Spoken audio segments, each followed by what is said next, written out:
Sound is all around us, throughout our lives. Even what we think of as silence, when we listen more closely, turns out to contain layers upon layers of ever-present sound. In fact, so-called complete silence, if you've ever experienced it, is quite unnatural and unnerving. If you've ever been in an anechoic chamber, the lack of background noise becomes almost overwhelmingly distracting, and after time the ear becomes hungry for sound until it settles on your breath and heartbeat. It turns out that if we really want to relax or concentrate, then a little bit of environmental sound is really helpful. The rustling of leaves, the soft crashing of waves, gentle rain, and the busy but safe milling of a coffee shop tells us that all is fine, we are safe, but our attention is not needed elsewhere.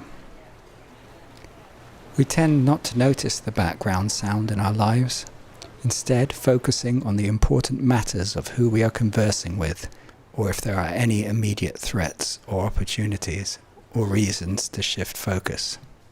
However, we are constantly receiving and interpreting the signals of background noise in case an alarm, a threat, or an opportunity appear while we are distracted.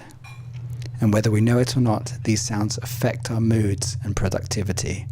A low hum, for example, instigates an ominous disquiet, a brainstem reflex that is telling us that literally and metaphorically the ground is not safe beneath our feet.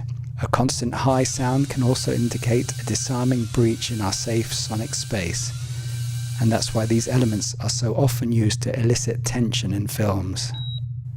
A strictly repeating pattern, like that of a car alarm, indicates some sort of code or question that needs answering, and of course the cry of a baby is hardwired through evolution to produce a sense of anxiety that requires immediate resolution.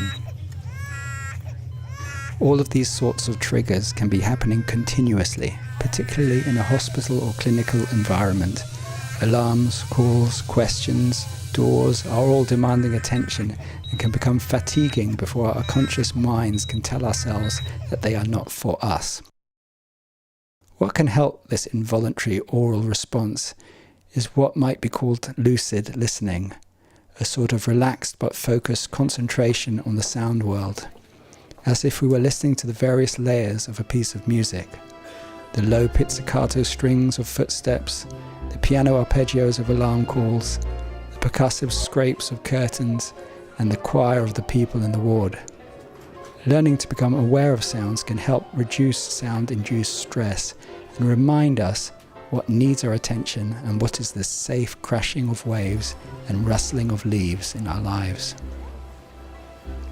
So when you next listen to music, or the music of everyday life, try just for a few moments to develop the skill of lucid listening and even enjoy the world as an orchestra and your place within it.